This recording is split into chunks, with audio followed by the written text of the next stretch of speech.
시간이 되었으므로 12월 26일 새벽 2부 예배를 시작하겠습니다. 다 같이 사도신경으로 우리의 신앙을 고백하겠습니다.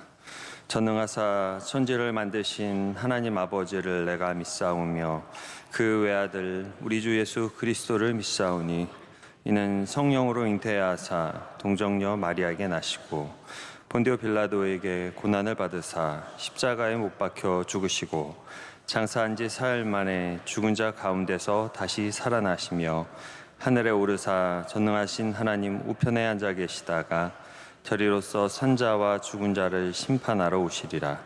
성령을 믿사오며 거룩한 공예와 성도가 서로 교통하는 것과 죄를 사하여 주시는 것과 몸이 다시 사는 것과 영원히 사는 것을 믿사옵나이다. 아멘. 함께 찬송가 123장 찬송가 123장을 함께 찬양하겠습니다.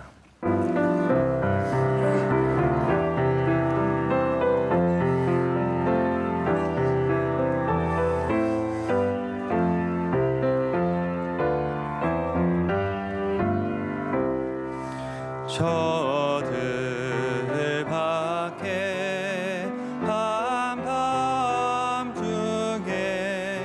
양틈에 자던 목자들 천사들이 전하여 준 주나신 소식 들었네. 노엘 노엘 노엘 노엘 이스라엘 왕이 나셨네. 저 동방에 별 하나가 이상한 빛을 비추어 이 땅 위에 그 영광이 나타날 징조 보였네. 노엘 노엘 노엘 노엘 이스라엘 왕이 나셨네. 그 한 별이 베들레헴 향하여 바로 가더니 아기 예수 누우신 집 그 위에 오자 멈췄네. 노엘 노엘 노엘 노엘 이스라엘 왕이 나셨네. 저 동방에 박사들이 새 아기 보고 절하고 그 보배하 다 열어서 세 가지의 물 드렸네. 노엘 노엘 노엘 노엘 이스라엘 왕이 나셨네. 아멘. 우리를 대표해서 유상문 집사님께서 기도 인도하시겠습니다. 사랑하는 아버지 하나님, 대림절과 성탄절을 통해 큰 은혜를 주시고 오늘도 새벽을 깨워 주님 앞에 나올 수 있게 하심을 감사드립니다. 입으로는 복음을 외치면서도 세상에 미혹되어지었던 모든 죄를 주님께 고백하고 회개하오니 용서하여 주옵소서. 이 나라와 민족이 예수 그리스도 안에서 하나 되게 하시고 오직 주님만 바라보는 민족으로 거듭나게 하옵소서. 대통령과 위정자들에게 지혜와 명찰을 허락해 주셔서 어려움에 처해 있는 이 나라를 잘 이끌어가게 하옵소서. 명성교회가 복음의 빛을 세상에 널리 비추는 믿음의 공동체가 되게 하옵소서. 담임 목사님께 신원의 강건함과 한없는 성령의 은사를 부어주셔서 세계 선교의 시대적 사명을 넉넉히 감당하실 수 있도록 큰 은혜를 내려 주옵소서. 원로 목사님께 영육의 강건함을 주시고 비전 선교 가운데 늘 동행하여 주옵소서. 해외 선교, 방송 선교, 병원 선교, 교정 선교, 학원 선교 등 많은 선교 사역에도 한없는 축복을 내려 주옵소서. 러빈 축제를 통해 주님의 잃어버린 양들이 아버지 집으로 돌아오기를 간절히 기도합니다. 믿음의 다음 세대를 이어갈 젊은이들과 돌아오기를 고민하고 있는 심령들에게 성령 충만함을 주셔서 이들이 모두 아버지의 품에 안기는 기쁨의 잔치가 되게 하옵소서. 오늘 목사님께서 전해주시는 말씀을 통해 구원의 축복이 함께하는 복된 하루 되게 하옵소서. 예수님의 이름으로 기도드립니다. 아멘. 네, 오늘 우리에게 주신 하나님 말씀은 누가복음 2장 10절에서 14절까지 말씀입니다. 누가복음 2장 10절에서 14절까지 말씀입니다.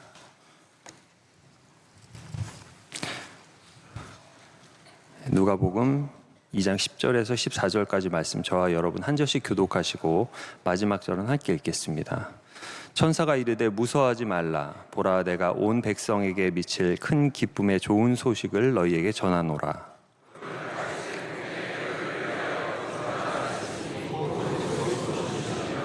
너희가 가서 강보에 쌓여 구유에 누워 있는 아기를 보리니 이것이 너희에게 표적이니라 하더니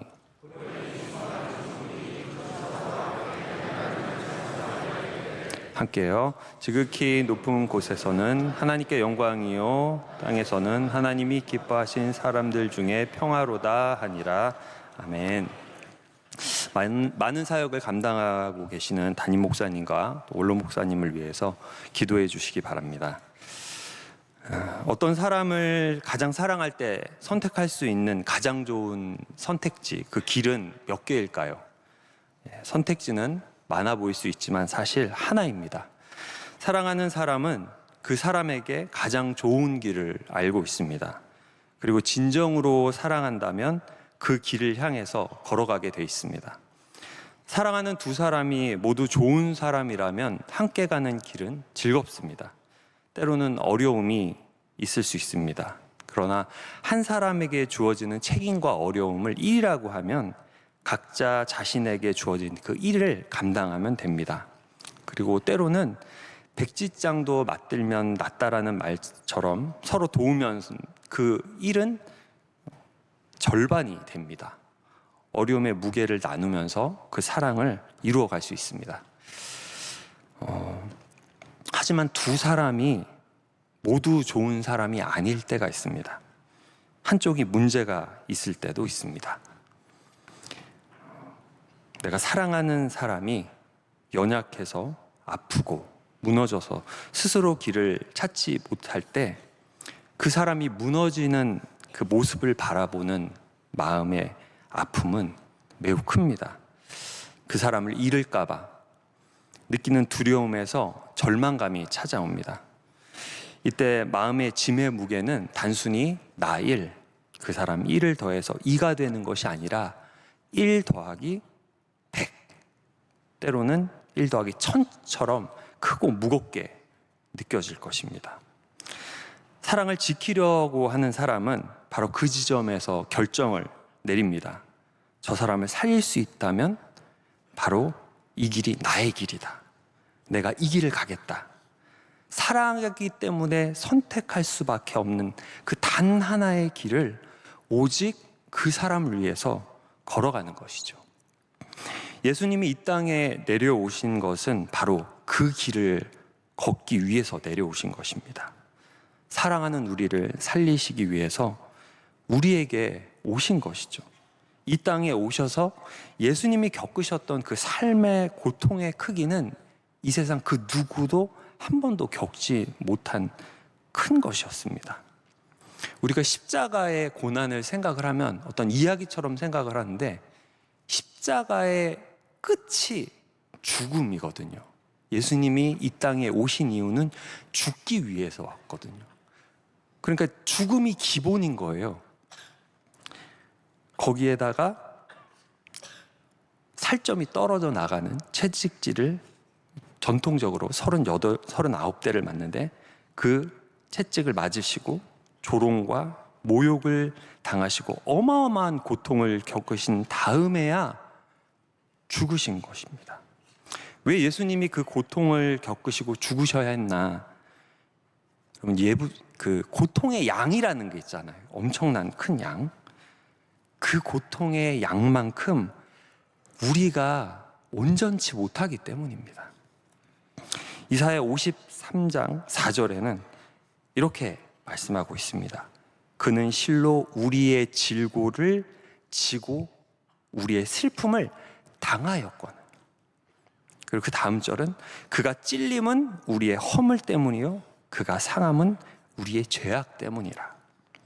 예수님이 찔리심은 우리의 허물만큼 찔리신 것이고 예수님이 채찍에 맞고 모욕을 당하시고 상하신 것은 우리의 죄악의 크기만큼 당하시고 상하신 것입니다.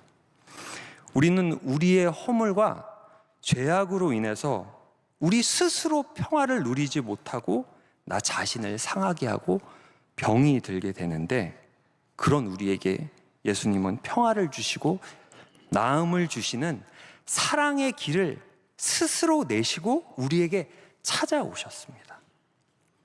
사랑을 이루신 그 길의 끝은 십자가이고 그 길의 시작은 구유에서 시작이 됐습니다. 우리가 십자가와 구유를 생각을 하면 죽음과 생명만큼 완전히 다른 것 같지만 예수님이 걸으신 그 사랑의 길에 시간이 다른 때였을 뿐이지 결국은 한 길, 그 사랑의 길을 걸으신 것입니다. 저는 예수님이 이 땅에 그 사랑의 길을 걷기 위해서 내디딘 그 첫 걸음이 왜 구유에서 시작됐고 그리고 그 구유에서 오신 예수님의 모습을 통하여서 우리에게 무엇을 말씀하고 계시고 그리고 우리가 무엇을 이루기를 원하시는지를 시간 함께 나누기를 원합니다. 학술적으로 제가 다시 한번 말씀드리면 학술적으로 한 종교에서 그 핵심 인물을 종교의 창시자라고 합니다. 그래서 이제 제가 다시 한번 말씀드립니다. 학술적으로 기독교에선 예수님이 이 종교의 창시자가 되고 불교에서는 석가모니 그리고 무슬람은 마호메트가 되겠죠. 그런데 다른 종교와는 다르게 기독교만이 유일하게 성도와 종교의 창시자가 같은 길을 걷게 되는 것입니다. 그런 종교라는 것입니다. 예수님은 이 땅에 오셔서 고난 중에 복음을 가르치시고 전하시고 죽으신 후에 부활하셨으며 영원한 하나님 나라에 들어가셨는데 성도인 우리의 삶도 마찬가지로 그 길을 똑같은 길을 걷게 된다는 것입니다. 우리는 이 땅을 살면서 고난 중에 살잖아요. 여러분 힘드시잖아요. 그 안에서 복음을 배우고 가르치고 전합니다. 예수님이 죽으시고 부활하셔서 천국에서 영원히 사신다는 복음을 전할 때 그건 예수님이고 우리는 예수님 급은 아니니까 뭐 그냥 따르게 뭐 이렇게 된다고 얘기 안 하시잖아요. 우리 또한 죽고 부활해서 천국에 간다는 이 사실을 전하고 그것을 조금도 의심하지 않고 우리는 믿습니다. 그렇기 때문에 우리는 예수님이 구해 오신 사건에서 우리의 삶의 일부분을 발견하게 됩니다. 우리는 우리의 삶이 마치 보잘것없는 구유와 같다고 느껴질 때가 있습니다. 참 힘들고 어려운데 왜 이게 이런지 그 답을 찾기가 힘들 때가 있습니다. 거기에는 이유가 있습니다. 2019년에 EBS에서 진정성 시대에서라는 제목의 다큐를 방영을 한 적이 있는데, 여기에는 영국의 명문대를 나오고, 그러니까 10만 달러가 넘는, 우리나라 돈으로 1억 5천만 원 정도가 되겠죠.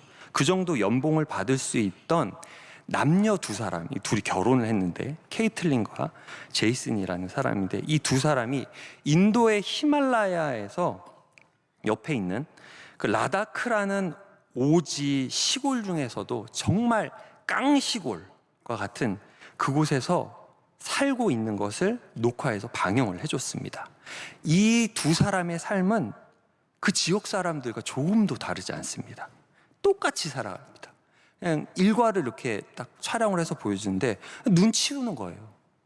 그리고 소똥 치우고, 그리고 그 소똥으로 탭이 만들고, 그것도 옮겨다 놓고. 그런데 그 소도 자신의 소가 아닌 거예요.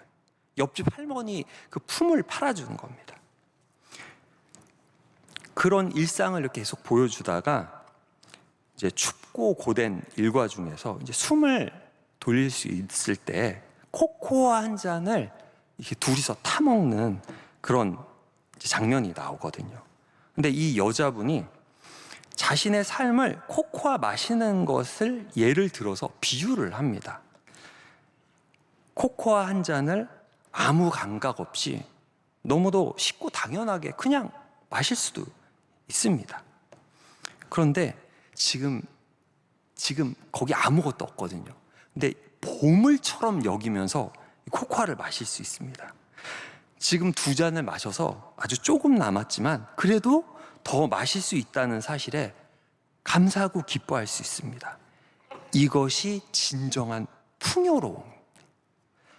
풍요로워 보이지만 그 풍요로움에 무감각하고 거기에 대한 감사가 없으면 그 풍요로움은 껍데기라는 거예요. 우리는 빈 껍데기가 아닌 진정한 풍요로운 삶을 살고 있습니다. 이렇게 얘기를 하더라고요.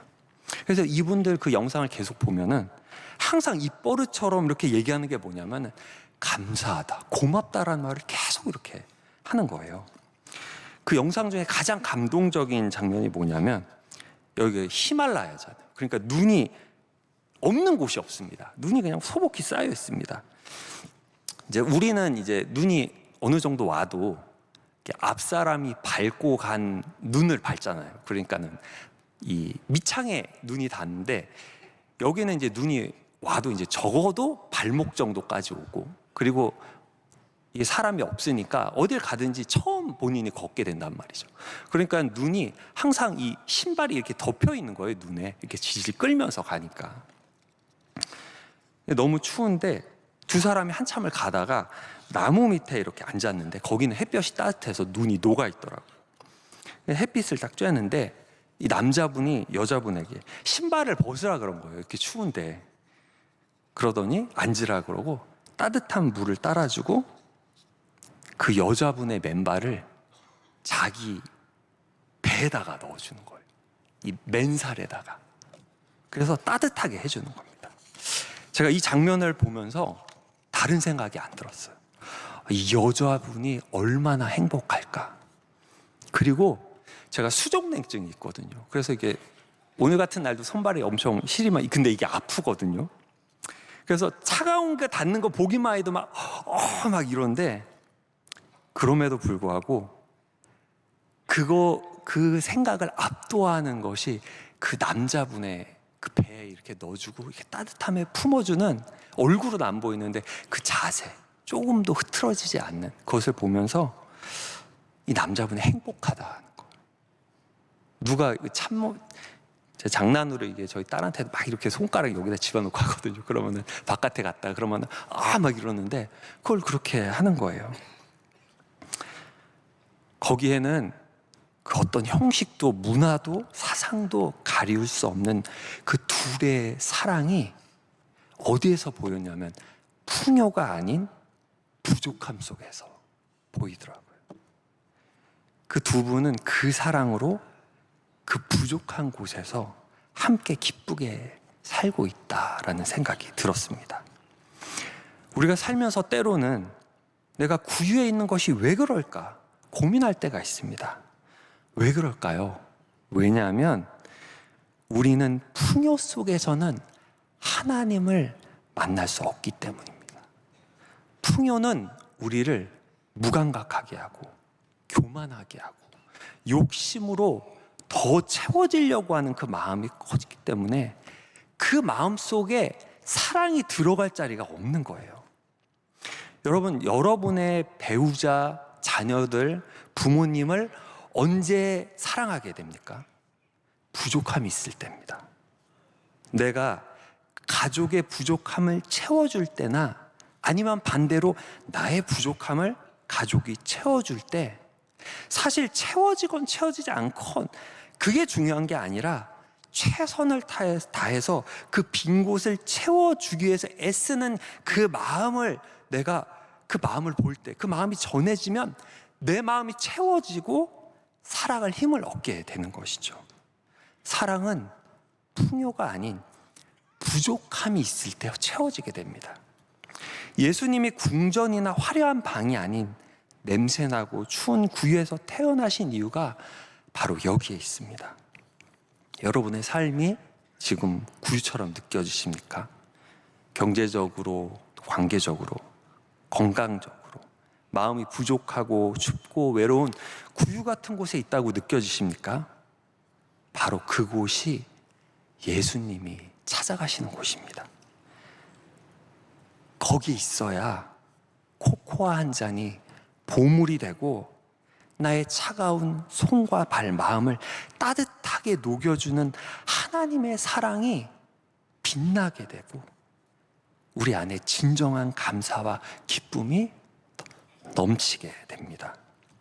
오늘 10절 본문 말씀에서는 천사가 목자들에게 이렇게 이야기합니다. 무서워하지 말라. 보라, 내가 온 백성에게 미칠 큰 기쁨의 소식을 너희에게 전하노라. 왜 하나님은 이 소식을 왕국이나 종교 지도자들 그리고 힘 있는 자들에게 주지 않으시고 들판에서 양 지키던 목자들에게 전하셨을까요? 그들은 이름도 없고 이름들 없이 살아가는 가장 낮은 사람들이었고 불안과 두려움 속에서 생계를 유지하던 연약한 사람들이었습니다. 바로 그런 이들에게 하나님이 가장 먼저 무서워하지 말라고 하십니다. 예수님은 두려움이 있는 사람에게 찾아오십니다. 부족함이 있는 사람에게 찾아오십니다. 삶이 구유처럼 정돈되지 않고 혼란스러운 그 사람에게 먼저 찾아오십니다. 예수님의 사랑은 우리가 사랑받을 준비가 되어 있는 사람이기 때문에 찾아오신 것이 아니라 아무런 준비를 할 수 없을 만큼 너무나 부족하기 때문에 찾아오고 시작이 됐다는 거예요. 천사는 이렇게 노래를 합니다. 지극히 높은 곳에서는 하나님께 영광이요 땅에서는 하나님이 기뻐하시는 사람들 중에 평화로다.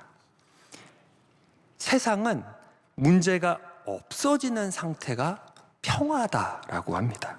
하지만 성경이 말하는 평화는 문제가 사라지는 곳이 아니라 문제가 있는 곳에 예수님이 오시는 것입니다.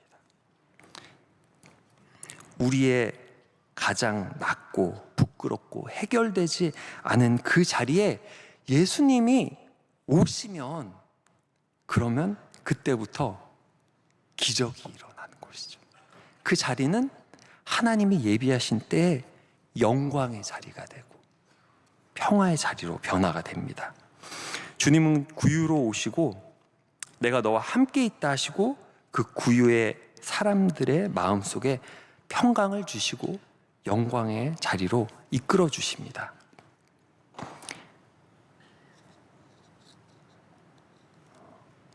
미국의 복음 성가 가수였던 헨리 베로우는 그 짧은 시 구유에서 구유를 이렇게 표현합니다. 구유가 그분의 요람이었고 마구간이 그분의 집이었지만 천사들은 그분의 영광을 노래했고 지혜자들은 그곳에서 왕자를 보았다. 여러분의 자리가 구유로 보이십니까? 지혜자의 눈으로 여러분의 자리를 다시 보시기를 바랍니다. 세상의 눈으로 볼 때 구유는 초라한 짐승의 먹이통일 뿐이지만 믿음의 눈으로 바라보는 지혜자들에게는 만왕의 왕에 앉으신 영광의 왕자였습니다.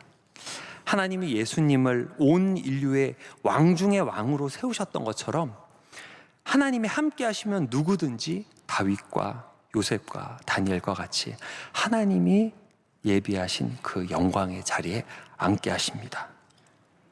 그렇기 때문에 우리가 구유에 있다고 해도 부끄러워하거나 숨길 필요가 없습니다. 주님, 여기가 제 구유입니다. 여기가 제 가장 낮고 연약한 자리입니다. 여기 오셔서 빛을 비춰주시고 평화를 주시고 영광을 드러내 주시옵소서. 이렇게 간절히 기도할 때 예수님은 우리를 찾아오셔서 우리를 일으켜 주시고 우리를 통하여 하나님의 영광을 드러나게 하시는 줄 믿습니다. 중요한 것은 우리가 구유에 있을 때 그동안 그 시간에 무엇에 집중하느냐, 무엇으로 채워가야 하느냐는 것입니다. 아시시 성 프란시스가 어느 수도사에게 이렇게 말했습니다. 어둠 속에서 한 사람이 켠 작은 불이 수천 명에게 길을 보여준다. 수도사가 물었습니다. 제가 불 하나 켠다고 이게 무슨 큰 의미가 있겠습니까? 이 프란시스가 이렇게 얘기를 했습니다. 그게 그냥 불이 아니라 하나님의 사랑으로 켠 불이다. 하나님의 사랑이 내 안에 켜진다면 그 빛은 반드시 누군가의 어둠을 밝히고 그 밝아진 사람을 통해 세상은 또다시 밝아지기 때문이다. 이렇게 얘기했다고 합니다. 사랑은 연결하는 것입니다. 연결하고 번져나가고 주변을 따뜻하게 만듭니다. 우리가 우리에게 주어진 그 구유의 시간을 하나님을 더 깊이 만나고 하나님을 사랑으로 채운다면 우리를 통해서 세상을 변화시킬 수 있다라는 이 믿음, 이 긍정적인 가능성은 우리 모두에게 허락되었다는 것입니다. 그래서 담임 목사님이 이번 주에 설교를 하실 때 거룩한 자신감이라고 이렇게 우리한테 반복을 해서 해보라고 이렇게 말씀하셨는데 여러분 끝까지 포기하지 않고 기도하고 도전하면 하나님이 반드시 승리하게 해주실 줄 믿습니다. 조니 에릭슨 타다라는 여자분이 있는데 이분은 17세에 다이빙 사고로 사지 마비가 됐습니다. 처음에는 절망하고 하나님께 왜 나를 치유하지 않으시냐고 기도했지만 장애를 통해서 하나님의 은혜와 목적을 깨닫게 됐습니다. 그 후로 이 사람이 이름이 조니니까 조니 앤 프렌즈라는 단체를 설립하고 이 단체에서 한 일이 뭐냐면 장애인과 그 가족을 위한 기독교 사역을 했는데 전 세계 휠체어 23만 대 이상을 전달을 하고 그리고 새 가족 캠프, 영적인 훈련 등을 지원을 했습니다. 이 사람이 또 그렇게 하고 이렇게 잘 산 게 아니라 2010년에 유방암을 이렇게 얻었고 또 이게 또 다시 재발을 해서 만성 통증과 또 기능 약화로 고통을 받았지만 뭐라고 했냐면 고난은 믿음의 근육을 키우는 도구라고 말하면서 신앙으로 모든 것을 이겨냈습니다. 현재도 그 일을 잘 감당하고 있는데 지금 이제 77세입니다. 사고를 당한 게 58년이 지났고 휠체어에서 앉아서 생활한 지 55년 이상이 됐지만 여전히 그 단체에서 활발하게 사역을 하고 있습니다. 그녀의 메시지는 고통 중에도 하나님의 더 큰 계획이 있다는 것입니다. 예수님이 구유에 오셨듯이 우리에게도 구유의 시간이 있습니다. 이 시간을 통해서 하나님과 나의 관계가 온전하게 되고 또 온전히 세워지고 그 세워지는 가정에서 내 구유에 하나님의 사랑을 품으면 하나님은 우리를 통하여서 하나님께서 허락하신 그 은혜와 축복을 우리에게 허락하실 줄 믿습니다. 여러분께서도 하나님의 그 사랑으로 주변에 있는 많은 사람들에게 그 시간을 잘 이겨내면서 그 사랑을 전하여 하나님께 영광을 돌리는 귀한 저 여러분들에게 간절히 바랍니다. 네, 시간 기도 주에 삼창하시고 기도하겠습니다. 교회와 원로 목사님, 담임 목사님 위해서 또 러빙 행사를 통해서 예수님께로 잃은 양들이 돌아오기를, 그리고 또 내년에 준비하는 모든 인사와 또 그 가정 가운데 은혜를 주셔서 교회가 든든히 세워져 가기를, 그리고 가지고 오신 기도의 제목들을 가지고 주여 삼창하고 기도하겠습니다. 주여, 주여, 주여. 할렐루야. 사랑하신 하나님 아버지 감사합니다. 아버지 하나님, 이 교회를 주님께서 사랑하시고 아버지의 큰 은혜를